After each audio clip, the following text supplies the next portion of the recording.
everyone, and welcome back for another deep dive.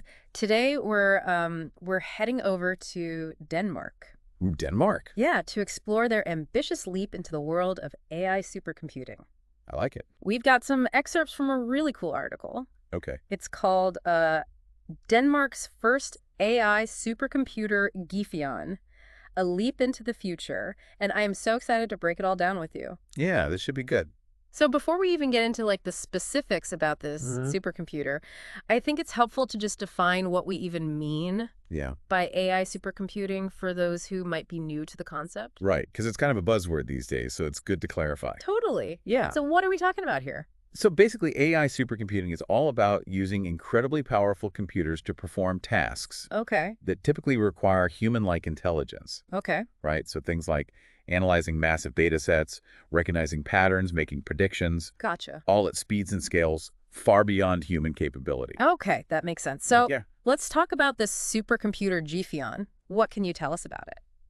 Well, first of all, the name itself is super interesting. Geffion is a figure from Norse mythology, a goddess known for her strength and innovation. And I think Denmark is making a statement here with this name. You know, signaling their intention to be a major force in the AI landscape. That's so cool. I love that they've chosen a name with such a powerful meaning behind it. It really seems like they're not just dipping their toes in the water here. They are like diving headfirst into this world of AI. Absolutely. So what exactly is Gefion capable of doing? Well, Gefion's a really powerful tool that enables businesses, universities, and researchers in Denmark to tackle these complex AI challenges. It's like providing the infrastructure for innovation, right? Allowing them to develop new algorithms, test models, and analyze data in ways that were previously impossible. So it's not just about having a really fast computer. Right. It's about providing the resources for Denmark to actually become like a hub of AI development. Precisely. I love it. Okay. So speaking of fast computers, let's delve into what makes Gefion tick. The article mentions that it uses a combination of high-performance GPUs and CPUs. That's right. And I've heard those terms thrown around a lot in the context of AI. But to be honest, I'm still not entirely sure what they are or why they're so important. Of course. So CPUs, or central processing units, they're like the brains of a computer. They handle general-purpose tasks. Got it. And then you've got GPUs, or graphics processing units, which were initially designed for graphics rendering, for video games and stuff. But they've become incredibly important in AI because of their ability to perform many calculations simultaneously. So that's where the parallel processing power comes in. Exactly. And this parallel processing power is essential for training complex AI models, which often involve crunching enormous data sets. So basically, the combination of GPUs and CPUs gives the Geffion this incredible speed and power specifically tailored for these AI tasks. Yeah, that's a great way to put it. It's pretty mind-boggling to think about how much data it can process. Oh, for sure. The article mentions that it can analyze the equivalent of the entire Library of Congress in minutes. I know. It's incredible, isn't it? Yeah, that's insane. Can you even walk me through how that's even possible? Yeah. So imagine trying to read every single book in the Library of Congress, page by page. Yeah, that would take a lifetime. More than a lifetime, right? Yeah. It would take you years, if not decades. But Geffion, with its specialized architecture, can essentially read and process information at a rate that's millions of times faster than a human. Wow, It's like having an army of super speed readers all working in parallel. That is a powerful analogy. Okay, so it's clearly super fast. But how does all this power actually translate into practical applications? Right. Like, what kind of problems can it actually help solve? Well, that's the exciting part, right? Yeah. There were so many possibilities. One area where I think Geffion could have a major impact is healthcare. Imagine using its processing power to analyze millions of patient records to identify early signs of diseases like cancer. That would be huge. Yeah, absolutely. Or in finance. Where it could be used to develop more sophisticated models for risk management and fraud detection. Those are some very real-world examples. Yeah. Okay, but I do want to play devil's advocate for a second here. Some might argue that just throwing more computing power at a problem isn't the only solution for AI advancement. you know? Yeah, you're right. It's not just about the hardware. Okay. Algorithmic advancements, data, quality, ethical considerations, these are all crucial factors. Of course. But having a powerful tool like Gefion allows researchers to test and refine those algorithms more quickly, leading to faster progress. So it's about accelerating the pace of innovation. Exactly. Gotcha. Okay, so I'm curious, how does Geffion fit into Denmark's overall strategy when it comes to AI? Is this just a standalone project, or is there a larger vision at play here? No, it's definitely part of a bigger picture. Gefion is actually a key piece of Denmark's national AI strategy. Interesting. They've identified AI as a key driver of future economic growth and societal well-being. So they're really putting their money where their mouth is. They're aiming to foster a thriving AI ecosystem by providing resources, promoting research, attracting talent. And it's interesting that they're focusing on AI not just for technological advancement, but also for its potential to address these societal challenges. Yeah, their approach is quite holistic. Mm-hmm. They're looking at how AI can be used to improve healthcare, education, sustainability, even areas like art and culture. It sounds like a very forward-thinking approach. Absolutely. Okay, so you mentioned that Geffion is a resource for universities. Yeah. I'd love to explore that aspect a little bit further. Sure. What kind of impact will having access to this supercomputer have on education and research in Denmark? Oh, it's going to be transformative, I think. Imagine students in Denmark will now have the opportunity to work with this cutting-edge AI technology. Wow, yeah. This will undoubtedly lead to new AI-focused programs and a workforce that's really well prepared for the future. That's amazing. Yeah, it's pretty incredible. It's like having a state-of-the-art laboratory right at your fingertips. Exactly. It's no longer theoretical. Right. They can actually get hands-on experience with the tools that are shaping the future. Yeah, and on the research side, think about the possibilities for groundbreaking discoveries. Okay, yeah.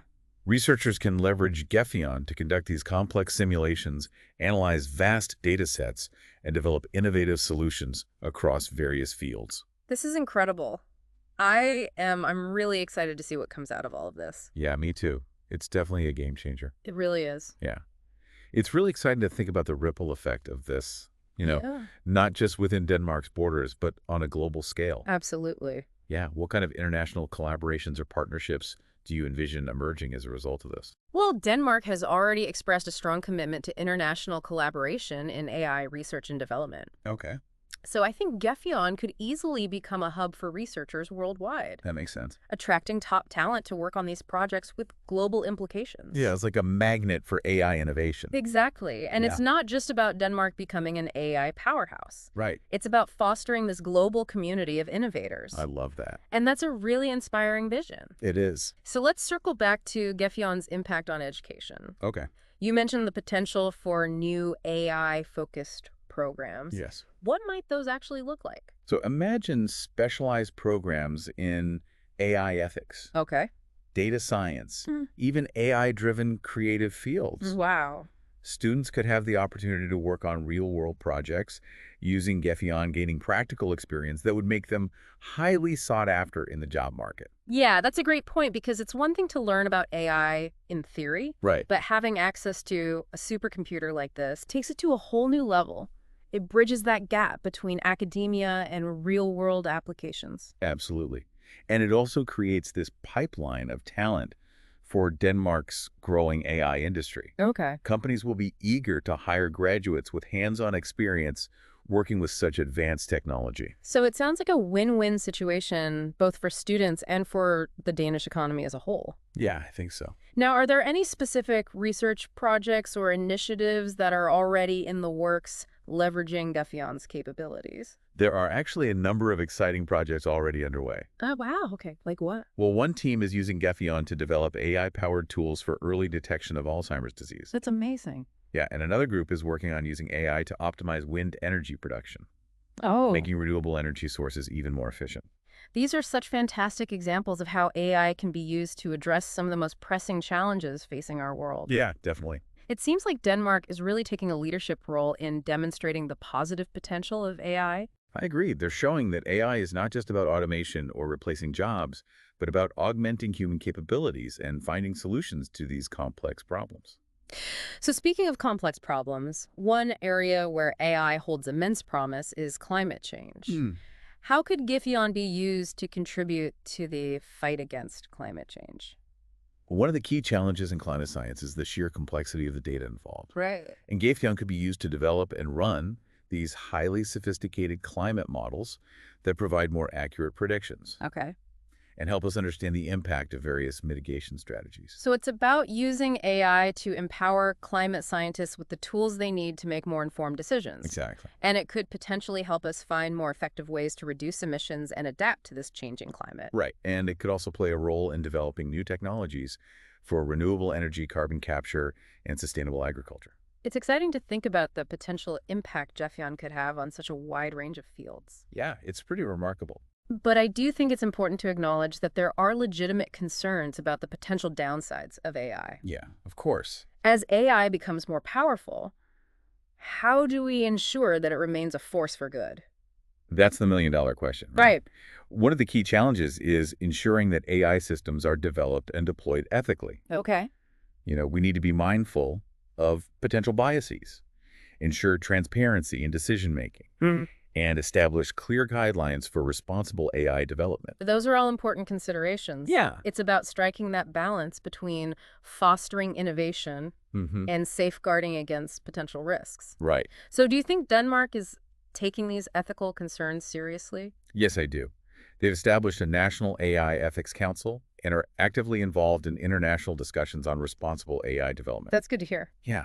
They seem to understand that technological advancement must go hand in hand with ethical considerations. It's reassuring to hear that they're not just blindly charging ahead. It's important to have these conversations now as AI continues to evolve at such a rapid pace. Absolutely. It's a shared responsibility not just for governments and researchers, but for society as a whole. I agree. We all have a role to play in shaping the future of AI. Yeah. And ensuring that it benefits humanity in a positive and sustainable way. Couldn't have said it better myself. Okay, so this has been an incredibly insightful discussion. Yeah. It has. It's clear that Denmark is not just launching a supercomputer. They're launching a new era of innovation and progress. That's a great way to put it. Before we move on to some of the broader implications of Geffion, I'd like to touch on one more aspect of its potential impact. Okay. We've talked a lot about science and technology, but what about the arts and humanities? Could Geffion play a role in those fields as well? Well, that's a really interesting question. We often associate AI with STEM fields, but its potential in the arts and humanities is definitely starting to be explored. I see what you mean. Yeah. Yeah. And I think Gefion could be used to analyze these vast amounts of text, music, and visual art, uncovering hidden patterns and connections that might escape human perception. So it could actually help us understand creative works in completely new ways. Absolutely. And maybe even lead to new forms of artistic expression. Exactly. Imagine AI algorithms collaborating with artists to create these unique pieces of music, poetry, or even architecture. That opens up a whole new world of possibilities. Wow. It does. It's kind of wild to think that this supercomputer designed for scientific research could also have such a profound impact on the arts. Yeah, it's pretty amazing. It really highlights the interconnectedness of these different fields of knowledge. It does. It's a reminder that innovation often happens at the intersection of disciplines as AI evolves. I think we'll see more and more examples of this cross-pollination between the arts, humanities, and technology. I'm excited for that. Okay, so stepping back for a moment, I do think it's important to acknowledge that all of this might sound like something out of a science fiction novel to some listeners. Right. The idea of a supercomputer like Gefion shaping the future of healthcare energy and even the arts can seem almost too fantastic to be true. I get that it's a lot to take in. Yeah. But it's important to remember that this is the reality we're moving towards. Right. AI is rapidly transforming our world, and the pace of innovation is only accelerating. So it's not just about Denmark. Right. It's about the future that we're all creating together. Exactly. And that brings us to a crucial question. Okay. What does Denmark's AI leap mean for the average person? How will these advancements actually impact our daily lives in the years to come? Well, I think the impact will be profound and multifaceted. Okay. We can expect to see these AI-powered tools and services becoming increasingly integrated into our lives. Okay. From personalized healthcare recommendations to smarter transportation systems. And hopefully these advancements will lead to a better quality of life for everyone. That's the ultimate goal, to harness the power of AI to address these societal challenges. improve well-being, and create a more equitable and sustainable world.